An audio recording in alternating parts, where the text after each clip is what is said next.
চট্টগ্রাম কেন্দ্রীয় কারাগারে নিজের খামারের দুধ বিক্রি বন্ধ করলেন কারা উপমহাপরিদর্শক বা ডিআইজি প্রিজন টিপু সুলতান। আজ বৃহস্পতিবার তার বাংলো থেকে ড্রাম ভর্তি দুধের ভ্যান নেওয়া হয়নি কারাগারে। ডিআইজি প্রিজনের বাংলো থেকে ভ্যানে করে ড্রাম ভর্তি দুধ প্রতিদিন নিয়ে যেতেন পরিচ্ছন্নতা কর্মী মোহাম্মদ আলমগীর ও সুরেশ চন্দ্র দাস। জানতে চাইলে আজ দুপুরে পরিচ্ছন্নতা কর্মী মোহাম্মদ আলমগীর একটি প্রথম সারির গণমাধ্যমকে বলেন, আজকে কারাগারে দুধ নিয়ে যায়নি। কেন প্রশ্ন করা হলে তিনি বলেন, এগুলো সারেদের বিষয়, নিষেধ করাতে নেওয়া হয়নি।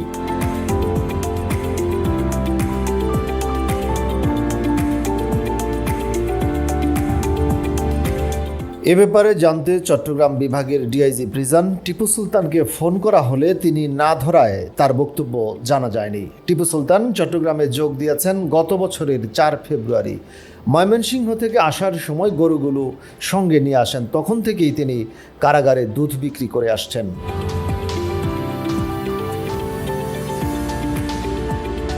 পরে দুপুরে কারা মহাপরিদর্শক বা IG prison brigadier general Syed Mohammad Motaher Hossain গণমাধ্যমকে বলেন, কারাগারে দুধ পাঠানো বন্ধ। এক প্রশ্নের উত্তরে তিনি বলেন, তদন্ত কমিটি গঠনের প্রক্রিয়া চলছে।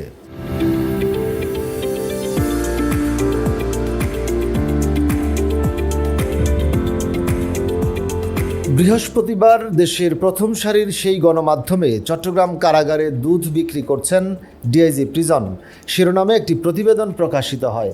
প্রতিবেদনে বলা হয়েছে, কারা বিধি অনুযায়ী কোনো কারা কর্মকর্তা কর্মচারী বন্দীদের কাছে কোনো সামগ্রী বিক্রি কিংবা ভাড়া দিতে পারেন না। তাছাড়া এভাবে তরল দুধ সরবরাহ করা বন্দীদের জন্য স্বাস্থ্য ঝুঁকির কারণ হতে পারে জানিয়েছেন সাবেক কারা কর্মকর্তারা।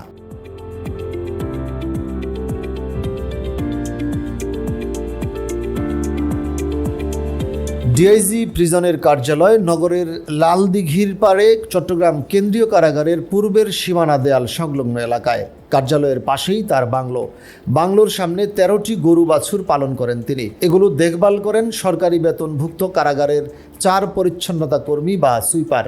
এই 4 জন বাইরে গরুর খামারে ব্যস্ত থাকায় বাকি 5 পরিচ্ছন্নতা কর্মীকে প্রায় 5000 বন্দীর কারাগার পরিচ্ছন্নতার কাজ করতে হিমশিম খেতে হয়। কারাগারে বন্দীদের প্রতিদিন 2 বেলা খাবার ও সকালের নাস্তা দেওয়া হয়। এজন্য কারাগারে 6 জন নির্দিষ্ট ঠিকাদার রয়েছেন। তারা চাল, ডাল, তেল, মাছ, মাংস সহ যাবতীয় শুকনা খাবার সরবরাহ করে থাকেন। এসব খাবার কারাগারে রান্না করে পরীক্ষা নিরীক্ষার মাধ্যমে বন্দীদের পরিবেশন করা হয়। এছাড়া কারাগারে থাকা ক্যান্টিন থেকে বন্দীরা খাবার সহ প্রয়োজনীয় জিনিসপত্র কিনতে পারেন। বন্দীদের পিসিতে বা প্রিজনারে ক্যাশ টাকা জমা দিতে পারেন স্বজনেরা। পিসির টাকা বন্দীরা ক্যান্টিনে খরচ করতে পারেন। ক্যান্টিনটি পরিচালনা করেন কারাগারের কর্মকর্তারা।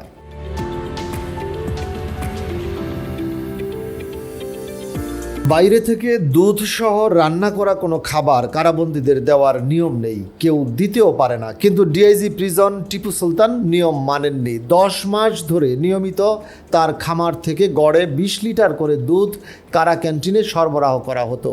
বাইরে খুচরা মূল্য 80 টাকা লিটার, পাইকারি দর 70 থেকে 75 টাকা।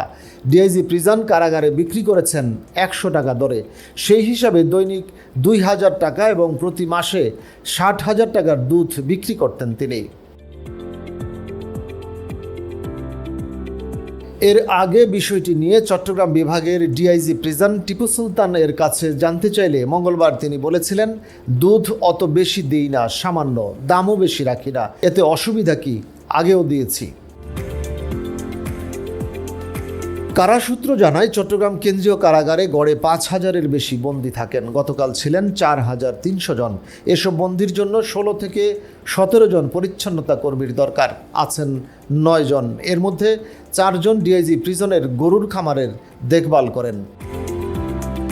বাংলো থেকে কারাগারে আনার পথে দুধের সঙ্গে কেউ কিছু মিশিয়ে দিতে পারে, এতে বন্দীদের জন্য স্বাস্থ্য ঝুঁকির আশঙ্কা তৈরি হয় কিনা, কারা কর্মকর্তা হয়ে কারাগারে দুধ বিক্রি করতে পারেন কিনা, মঙ্গলবার এসব প্রশ্নের সবকটির জবাব দেননি টিপু সুলতান। শুধু বলেছেন, দুধ বিক্রি আমার ব্যক্তিগত বিষয়।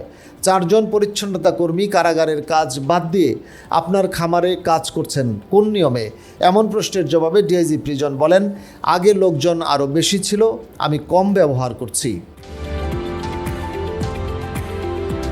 এ বিষয়টি নিয়ে মঙ্গলবার কারা মহাপরিদর্শক বা IG prison brigadier general Syed Mohammad Motaher হোসেনের কাছে জানতে চাওয়া হলে তিনি বলেছিলেন, কেউ অনুমতি নিয়ে 2টি গরু পালন করতে পারেন, কিন্তু ডিআইজি প্রিজনের গরুর খামারের দুধ কারাগারে বিক্রির বিষয়টি জানতাম না, আমি দেখছি।